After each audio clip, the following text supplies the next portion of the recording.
स्वागत है सभी बच्चों का आज की इस क्लास में।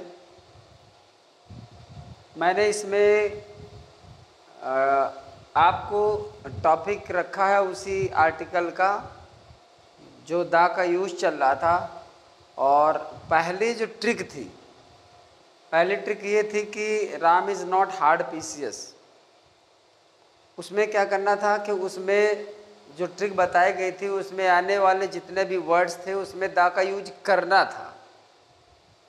और इसमें क्या है, इसमें लिखा हुआ है, इस लाइन को ध्यान से देखिए, लिखा है नो यूज़ ऑफ दा। तो मैंने ये डिसाइड किया कि पहले ट्रिक के माध्यम से कहाँ यूज करना है और कहाँ पर यूज नहीं करना है। जब ये दोनों ट्रिक पूरी हो जाएंगी तब फिर मैं दा की डिटेल्स लेकर चलूँगा। तो आज मैं आपको ये ट्रिक बता रहा हूँ, लिखा है लर्न विद अ ट्रिक। लेकिन ये ध्यान रखना पड़ेगा कि जो दो ट्रिक्स आपको दी जा रही है, एक पहले दे चुका हूँ और एक ये है जो अभी आप ये देखने जा रहे हो। तो इसमें ये ध्यान रखना है कि कौन सी वाली ट्रिक है जिसके साथ हमें दा यूज करना है और कौन सी वाली ट्रिक है जिसके साथ हमें दा यूज नहीं करना है। तो वो जो पहले वाली ट्रिक थी उसमें बताया था कि इसमें दा का यूज करना है और इसमें क्या है, इसमें दा का यूज नहीं करना है। यानी पहले ये था कि Ram is not hard pieces. तो जैसे राम में आया रिवर्स है, एरोप्लेन्स है, माउंटेन्स है, उनके साथ आपको दा का यूज करना है। बट यहाँ पर जो ट्रिक लिखी हुई है इसमें आने वाले जो भी वर्ड्स हैं और जो भी वर्ड वो एक्सप्लेन करेंगे, जो वो वर्ड सिम्बलाइज करेंगे, उनके साथ दा का यूज नहीं करना है। ट्रिक है यूपी के डीएम व एसडीएम ने फेस्टिव सीजन में एलजी टीवी खरीदा। यूपी के डीएम व एसडीएम ने फेस्टिव सीजन में एलजी टीवी खरीदा। तो जितने इसमें लेटर को मैंने एरो कर रखा है, अंडरलाइन कर रखा है, उन्हीं के माध्यम से आपको जो वर्ड्स मिलेंगे उनके साथ आपको दा का यूज नहीं करना है। तो यहाँ पर देखना है यूपी, यानी यू का मतलब है uncountable noun. Uncountable nouns, uncountable nouns का मतलब है जैसे मटेरियल नाउन्स, मटेरियल और या फिर एब्स्ट्रैक्ट नाउन। जो ये नाउन्स होंगे इनके साथ आर्टिकल दा का प्रयोग नहीं करना है। जैसे मान लीजिए आ जाए आपका मिल्क है, वाटर है, गोल्ड है, वुड है, ऑनेस्टी है, जो भी आ जाए, एंगर है, ठीक, वर्च्यू है, इनके साथ आपको दा का प्रयोग नहीं करना है। जो भी मटेरियल नाउन्स या एब्स्ट्रैक्ट नाउन्स होंगे उन्हीं को अनकाउंटेबल नाउन्स कहेंगे। अर्थात जैसे मिल्क है, वाटर है, गोल्ड है, वुड है, ऑनेस्टी है, एंगर है, पिटी है, जो भी कुछ आ जाए इस तरह का, उनके साथ हमें आर्टिकल दा का प्रयोग नहीं करना है। इस बात को ज़रा ध्यान रखना है। तो आप इसके जरिए कम से कम बेसिकली, मतलब इनिशियली, प्रारंभिक तौर पर जो दा का यूज है या फिर दा का यूज नहीं है वो माइंड में जरूर पड़ा रहेगा, पक्का, ऐसा मुझे विश्वास है कि मतलब इसमें आपको ज़्यादा परेशानी का सामना नहीं करना पड़ेगा। सिर्फ आपको ट्रिक ध्यान में रखनी है। वो ट्रिक ध्यान में रखनी है कि कौन सी ट्रिक बताई गई है जहाँ पर हमको दा का प्रयोग नहीं करना, इस बात को ध्यान रखना है। तो यहाँ पर जैसे यू से आपका हो गया अनकाउंटेबल नाउन्स, जिनमें से मटेरियल नाउन्स होंगे, एब्स्ट्रैक्ट नाउन्स होंगे, जिनके साथ दा का प्रयोग नहीं करना है। तो जैसे यहाँ एग्जाम्पल लिख दिया गया, मिल्क है, वाटर है, गोल्ड है, वुड है, ऑनेस्टी है, एंगर है, ऐसे बहुत सारे हैं जो मटेरियल नाउन्स में आते हैं और एब्स्ट्रैक्ट नाउन्स में आते हैं, जिनके साथ हमें दा का प्रयोग नहीं करना है। ये बात खत्म हो गई। अब वन स्टेप आगे बढ़ते हैं। अगर इन्हीं का प्रयोग, देखिए सुनना ध्यान से, अगर हम इन्हीं का प्रयोग पार्टिकुलर सेंस में करते हैं, यानी किसी विशेष अर्थ में करते हैं, तो फिर द का प्रयोग होगा। जैसे हम ये लिख दें कि the milk of this glass, यानी वैसे तो मिल्क जो मटेरियल नाउन है, ठीक है ना, मतलब जैसे हम कहते हैं milk is useful for health, यानी दूध स्वास्थ्य के लिए उपयोगी होता है। तो वो मिल्क जो आपका कॉमन सेंस में है, वो किसी भी तरह का, मान लीजिए गाय का, भैंस का, ठीक है, बकरी का कोई भी दूध है, वो उपयोगी होता है। तो यहाँ पर आपको उसके आगे दा का प्रयोग नहीं करना है। लेकिन अगर किसी हम पार्टिकुलर सेंस में मिल्क का यूज करते, कहते हैं इस ग्लास का दूध, तो the milk of this glass is not very good, या not fresh, is not fresh, ये कर दिया जा करके, मतलब इस ग्लास का दूध ताजा नहीं है। तो हम पार्टिकुलर किसी मिल्क की बात कर रहे हैं, इसलिए आपको यहां पर द अप्लाई करना पड़ेगा। जैसे हम करते हैं the honesty of Ram can not be doubted.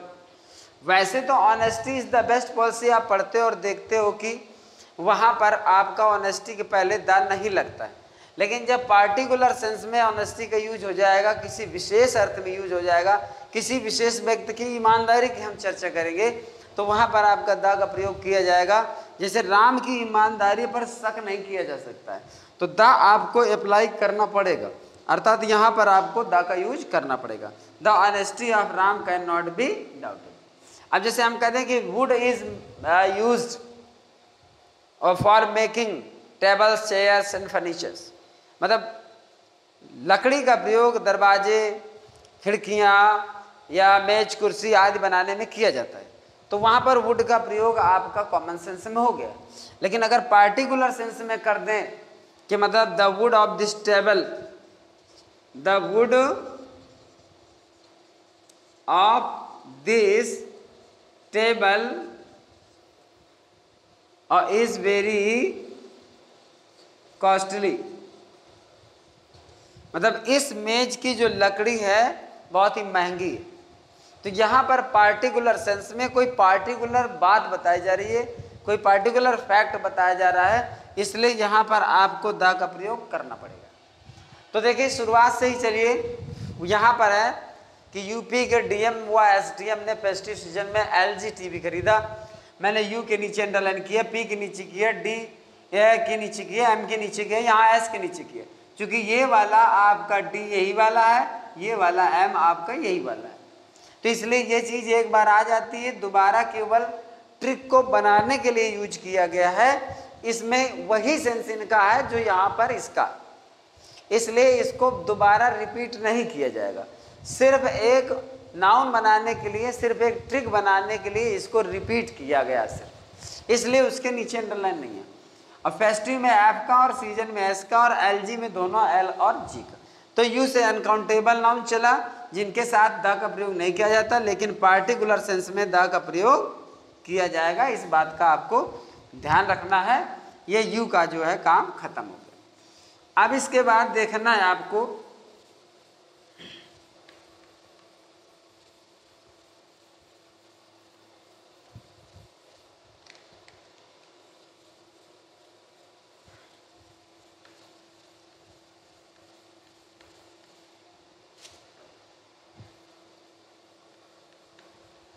ये थोड़ा सा आज बोर्ड नया है ना, तो इसलिए थोड़ा सा ये स्केच पेन को पकड़ रहा है। देखो धीरे धीरे आएगा, कुछ प्रॉब्लम है इसमें जिससे कि ये ठीक से क्लीन नहीं कर पा रहा। चलिए फिर आगे देखते हैं। पी यानी पी से आपका proper noun,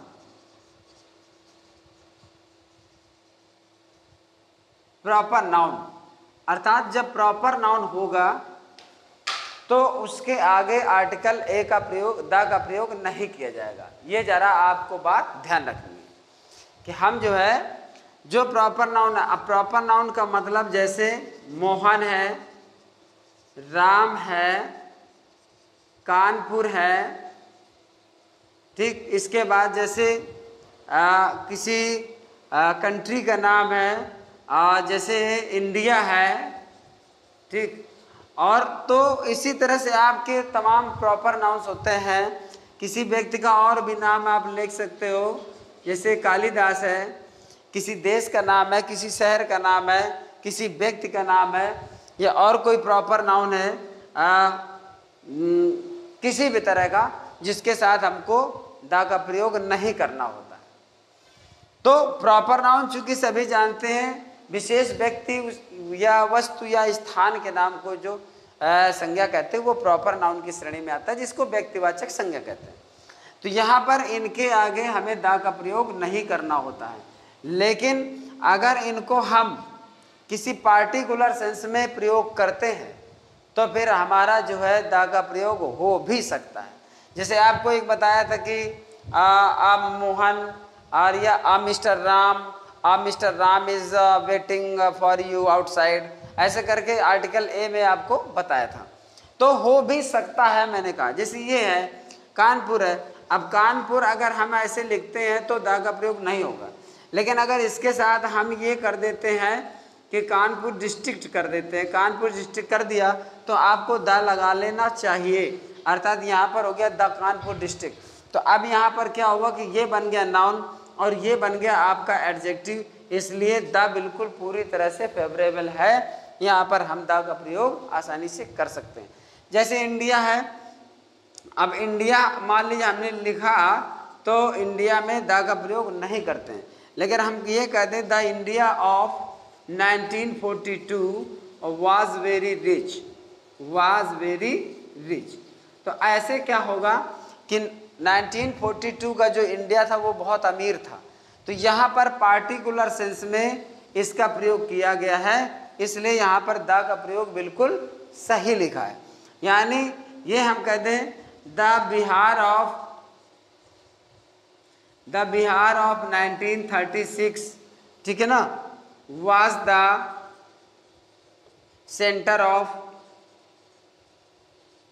centre of knowledge, ठीक।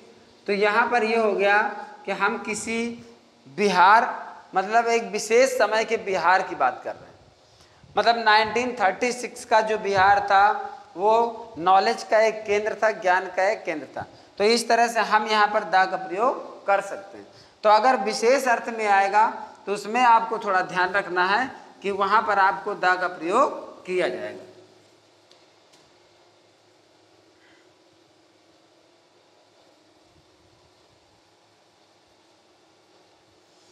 तो ये चीज आपको ध्यान रखनी है यहाँ पर। तो प्रॉपर नाउन का यहाँ पर प्रयोग करके आपको देखना है कि उसके आगे दा का प्रयोग नहीं करना है। अब इसके बाद देखिए आगे चलते हैं, डेज है यानी डी है, और डी से आपका है डेज, मतलब डेज यानी दिनों के नाम के आगे दा का प्रयोग नहीं करना है, ये समझ लीजिए। तो यू से अनकाउंटेबल नाउन, पी से प्रॉपर नाउन, अब डी से नंबर है, यहाँ पर है डी से नंबर आपका है डेज का। तो डेज अगर जो भी आएंगे, जो हम अक्सर बोलते हैं संडे है, मंडे है, ट्यूसडे है, वेडनेसडे है, ये जो हम सब बोलते हैं, तो वहाँ पर आपको दा का प्रयोग नहीं करना होता है। लेकिन वही बात है, जैसे सब में ये नियम लगा, तो सब में नियम लगा कि विशेष अर्थ में हम इसमें दा का प्रयोग करते हैं, तो इसमें भी हम विशेष अर्थ में दा का प्रयोग करेंगे। जैसे हम देखेंगे यहाँ पर,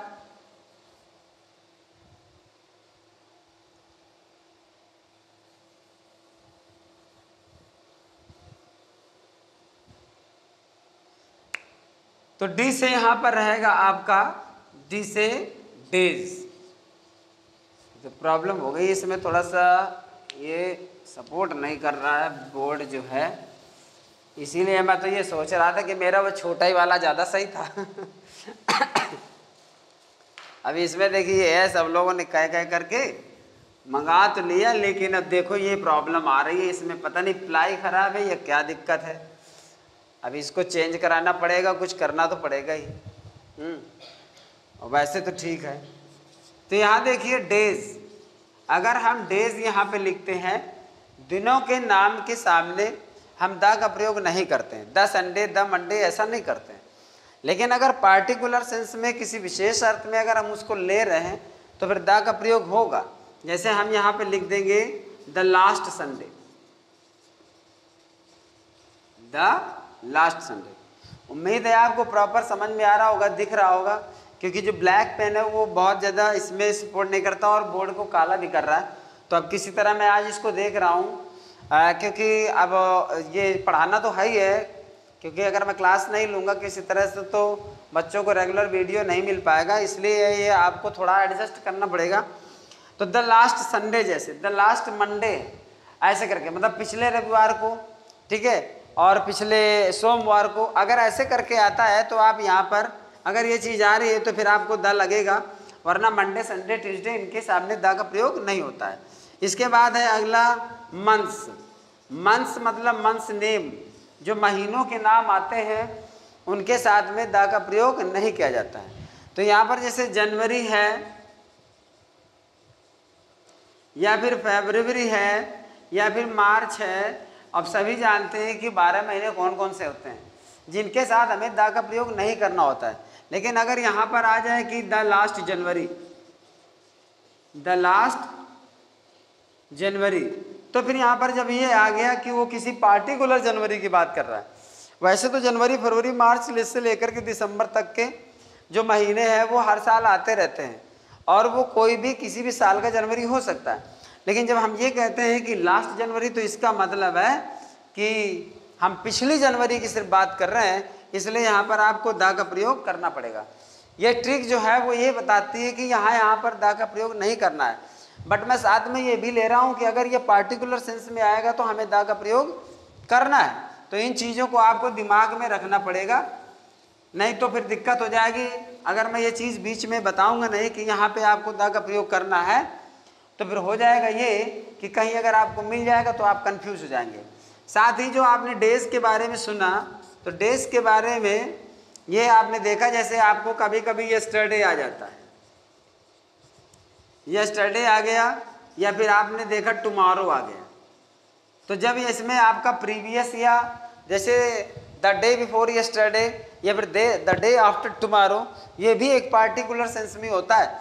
मतलब the day after tomorrow, the day after, ये टुडे हो गया, ये टुमारो हो गया, लेकिन द डे आफ्टर टुमारो, ये आपका टुमारो, ये आपका टुडे, ठीक है ना।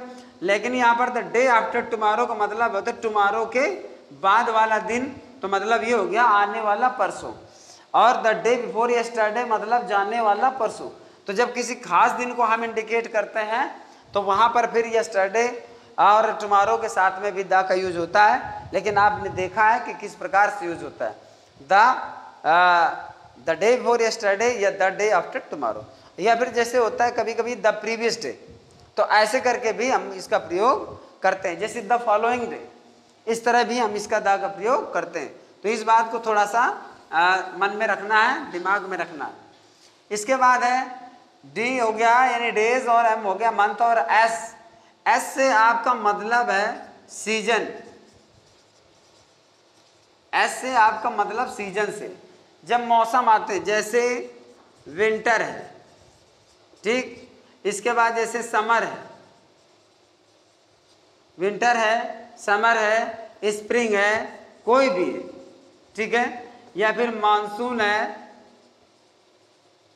जो भी हो, जो भी सीजन आते हैं, मतलब उनके साथ में हम द का प्रयोग नहीं करते हैं। लेकिन फिर वही बात, अगर विशेष अर्थ में इसका प्रयोग आएगा तो फिर हम कर सकते हैं, जैसे the last winter, the last winter. एक तो इस द लास्ट समर, या फिर हम लिख सकते हैं द अपकमिंग विंटर,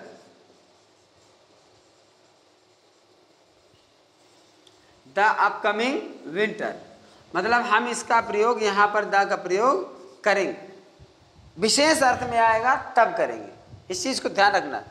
दूसरी एक बात और है, चूंकि ये सीजन लिखा हुआ है, यहाँ पर ये सीजन का नाम लिखा हुआ है, अगर हम ऐसे करके लिख देते हैं, ऐसे विंटर सीजन, ठीक, तो फिर यहाँ पर आपका द लगेगा, द विंटर सीजन। अगर केवल ये है तो नो आर्टिकल रिक्वायर्ड, कोई आर्टिकल नहीं लगेगा।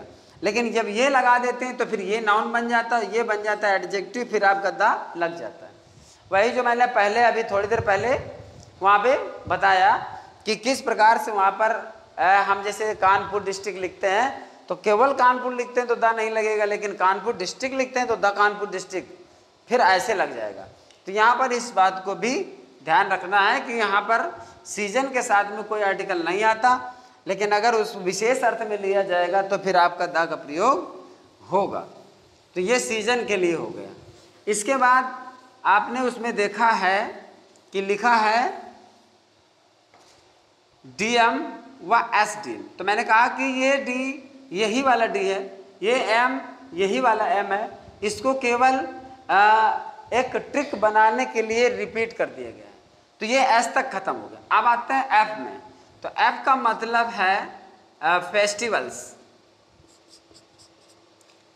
फेस्टिवल्स, अगर कोई फेस्टिवल्स आते हैं यानी त्यौहार का नाम आता है, तो जब त्यौहार का नाम आएगा तो हमें कोई भी आर्टिकल का प्रयोग नहीं करना है। दिवाली है, होली है, दशहरा है, ईद है, कोई भी मतलब फेस्टिवल होगा, रक्षाबंधन है, तो वहाँ पर आपको द का प्रयोग नहीं करना है।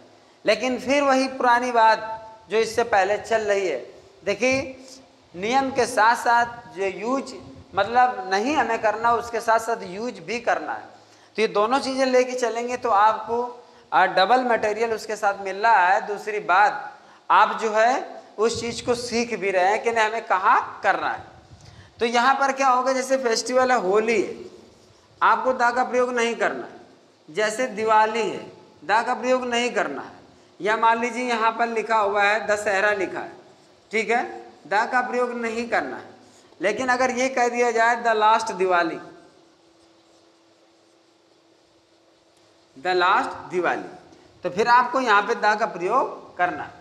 तो ये चीज़ आपको ध्यान रखना है कि अगर the last Diwali, the upcoming Diwali, the upcoming Diwali का मतलब है आने वाली दिवाली, द लास्ट दिवाली का मतलब है पिछली दिवाली को।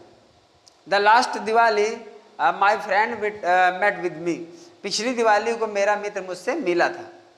The last Diwali we went to our relatives at Mathura, हम मथुरा में अपने रिश्तेदारों के पास गए थे। तो हम ये कर सकते हैं कि यहाँ पर इसका प्रयोग इस तरह से हम ले सकते हैं, इस्तेमाल कर सकते हैं।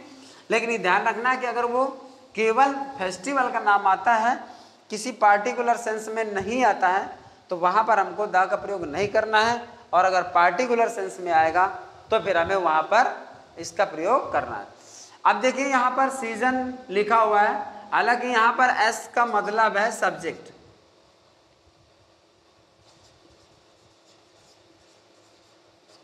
एस का मतलब सब्जेक्ट, जब सब्जेक्ट्स आते हैं, हालांकि था क्या यहाँ पे सब्जेक्ट यहाँ पे था, लेकिन माइंड नहीं किया, यहाँ पे सीजन मैंने बता दिया। बट कोई बात नहीं है, यहाँ पर जो सीजन है ये सीजन से ही मैच करता है, तो बताना यहाँ चाहिए था कि सीजन यहाँ था वो, लेकिन ये एस में थोड़ा सा अदला बदली हो गई।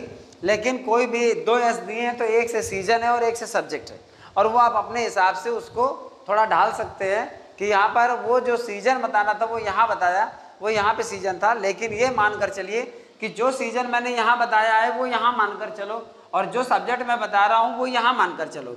तो एस का मतलब है कि सब्जेक्ट। अगर किसी विषय का नाम आता है तो विषय के नाम के साथ भी द का प्रयोग नहीं होता है, चाहे आप इंग्लिश लिखें, चाहे आप हिंदी लिखें, चाहे आप मैथमेटिक्स लिखें, या आप फ्रेंच लिखें, या फिर आप जर्मन लिखें, यानी कोई भी आप लैंग्वेज यानी कि सब्जेक्ट लिखते हैं, कोई विषय लिखते हैं, मैथमेटिक्स हिंदी है, इंग्लिश है, मैथमेटिक्स है, और फ्रेंच मतलब फ्रेंच भाषा है यानी कि विषय है। ज़्यादातर ये होता है कि विषय का मतलब सिविक्स है, इकोनॉमिक्स है, और ऐसे सोशलॉजी है, ये सब्जेक्ट जो है हो जाते हैं। तो यहाँ पर क्या होता है, इसको हम लैंग्वेज में लेंगे, पर यहाँ मैथमेटिक्स में क्या है कि ये चीज यहाँ पर आ जाती है। तो अब कोई विषय का नाम है तो हम उसमें आर्टिकल का प्रयोग यानी द का प्रयोग नहीं करेंगे। बट क्या होता है जब इनके साथ में कोई दूसरा नाउन जुड़ जाता है, जैसे हम कह दें कि अगर हम यहाँ पर ये लिख देते हैं कि द इंग्लिश, अगर ऐसे में हम ये लगाते हैं तो फिर ये अंग्रेजों का बोध कराता है, इसीलिए इसके साथ में द का प्रयोग नहीं किया जाता है। लेकिन अगर हम ये कर दें कि द इंग्लिश लैंग्वेज,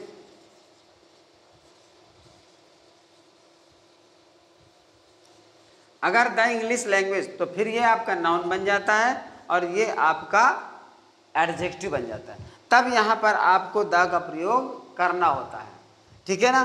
तो इसलिए यहाँ पर आपको ये विषय में वैसे तो चाहे हिंदी हो, मैथमेटिक्स हो, इंग्लिश हो या अन्य कोई सब्जेक्ट हो, फिजिक्स हो, केमिस्ट्री हो, जो भी हो, उसके आगे आपको द का प्रयोग नहीं करना। बट उसके साथ में अगर इस तरह से कोई भी नाउन जुड़ जाता है, ठीक है, तो वहाँ पर आपको द का प्रयोग करना पड़ता है और करना होता भी है। तो यहाँ पर ये चीज़ हो गई, यानी सीजन जो वहाँ पर था वो आप सीजन थोड़ा बैक कर लेंगे और उसको क्या करेंगे कि जो मैंने वहाँ पे आपको सीजन बताया था वो वहाँ समझेंगे, जो मैं अब बता रहा हूँ उसको आप थोड़ा बैक फुट पे ले जा करके उसको, इससे आप सब्जेक्ट समझेंगे और इससे आप सीजन समझ लेंगे। यहाँ पे सीजन समझने के लिए मैं इसलिए कर रहा हूँ क्योंकि सीजन यहाँ लिखा भी है, तो ऐसे सीजन हो जाएगा। इसके बाद एल का मतलब है आपका लैंग्वेज, जो मैं अभी यहाँ पर थोड़ा लिख गया था उसको थोड़ा सा अब यहाँ पे देखिए। लैंग्वेज मतलब भाषा। अगर कोई भी भाषा है, जैसे फ्रेंच है, ठीक है, जर्मन है या फिर हिंदी है, ठीक, क्योंकि हिंदी विषय भी है और हिंदी भाषा भी है, इस तरह से दो बार यहाँ पर हिंदी मैंने लिखा। तो अगर कोई भाषा है, यहाँ पर लैंग्वेज है, इंग्लिश है, ठीक, तो इनके आगे आपको द का प्रयोग नहीं करना है। लेकिन फिर वही सिचुएशन जो कि हम यहाँ पर देख रहे हैं कि अगर किसी भी तरह से हम हिंदी लैंग्वेज लिखते हैं, फ्रेंच लैंग्वेज लिखते हैं, जर्मन लैंग्वेज लिखते हैं, इंग्लिश लैंग्वेज लिखते हैं, अर्थात इनके साथ में अगर हम लैंग्वेज शब्द जोड़ देते हैं, ठीक है ना, लैंग्वेज शब्द जोड़ देते हैं, या लैंग्वेज ही नहीं, मान लीजिए कोई दूसरा नाउन जोड़ देते हैं, जैसे हम जर्मन पीपुल लिख देते हैं, वैसे तो आप द जर्मन से लिख देते हैं तो जर्मनी के लोग हो ही जाता है।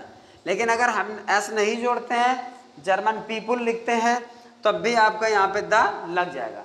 केवल उसी शर्त में आपको इसके साथ द नहीं लगाना जब वो भाषा का बोध कराए तब। अगर ये भाषा का बोध कराते तो फिर हमें इसके साथ में द का प्रयोग नहीं करना है। लेकिन अगर कोई दूसरा कंपाउंड नाउन ले करके अगर कोई बन जाता है, मान लीजिए इंग्लिश लैंग्वेज लिख दिया गया या फिर इंग्लिश बुक लिख दिया गया, ठीक है, अंग्रेजी की पुस्तक, तो फिर एक विशेष पुस्तक हो गई, इस जगह आपको द का प्रयोग करना है। तो केवल सिंगुलर मतलब इस तरह से आता है और भाषा का बोध कराता है तो द का प्रयोग नहीं करना। बट इसके साथ कोई और नाउन आकर के ऐड हो जाता है, जुड़ जाता है, तो फिर द का प्रयोग आपको करना है। तो ये चीज़ आपको ध्यान रखनी है कि यहाँ पर एल से लैंग्वेज और लैंग्वेज में द का प्रयोग नहीं करना है। बट विशेष अर्थ में कोई दूसरा कंपाउंड नाउन बनेगा अदर नाउन को ले करके, तो फिर द का प्रयोग करना है। और जी का मतलब है गेम्स।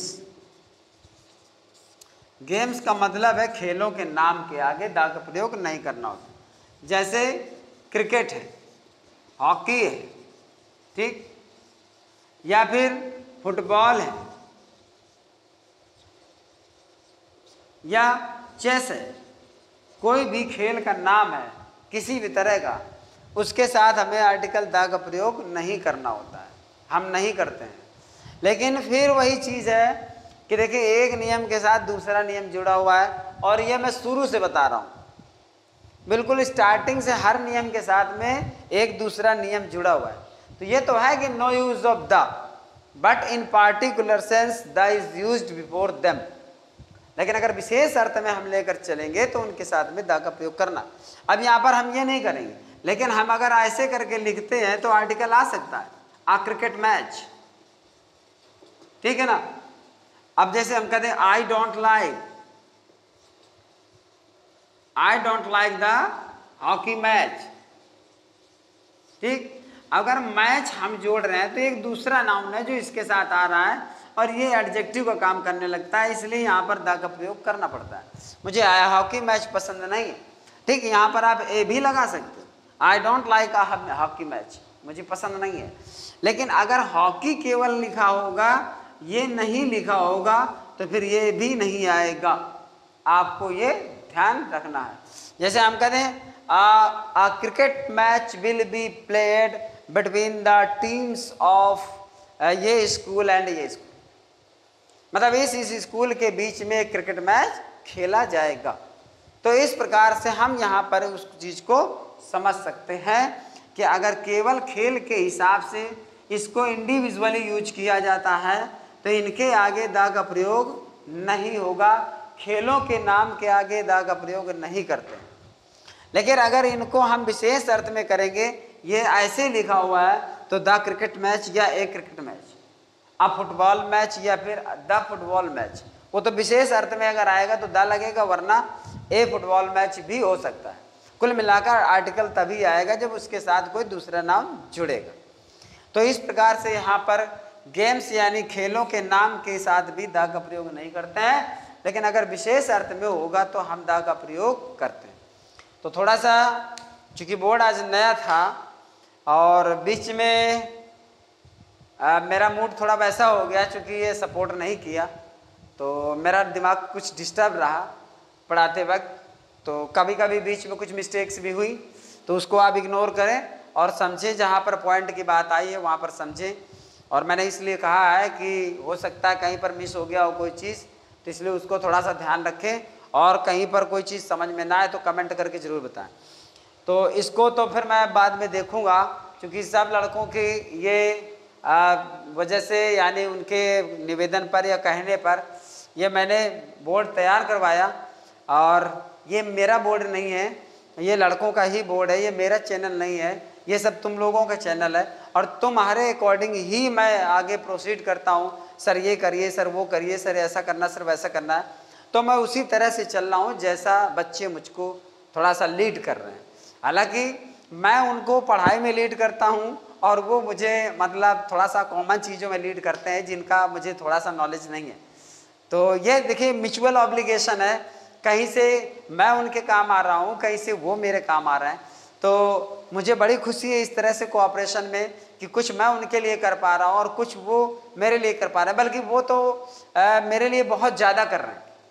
मुझे तो ये उम्मीद ही नहीं थी कि मैं इस प्लेटफॉर्म पे आऊँगा, और ये सिर्फ तुम्हारी देन है जो तुमने मुझको यहाँ पर ला करके खड़ा कर दिया।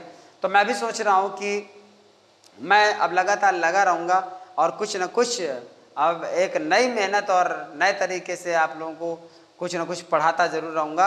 और मैं सीरियल से इसीलिए चल रहा हूँ कि हर बच्चे को उसका बेनिफिट मिले।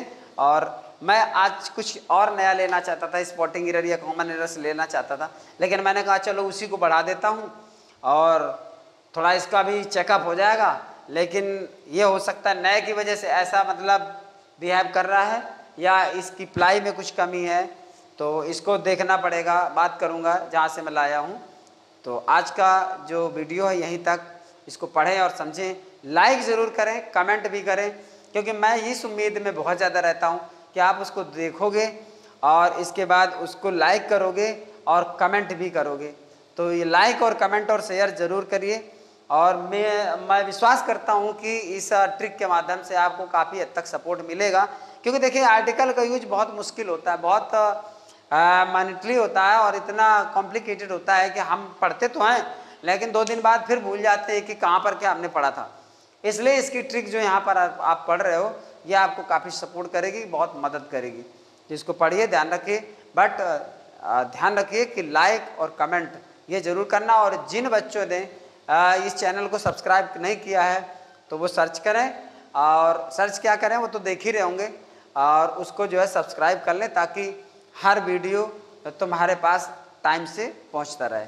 तो सभी बच्चे खुश रहें, पढ़ते रहें, मेरी शुभकामनाएं हैं। जय हिंद।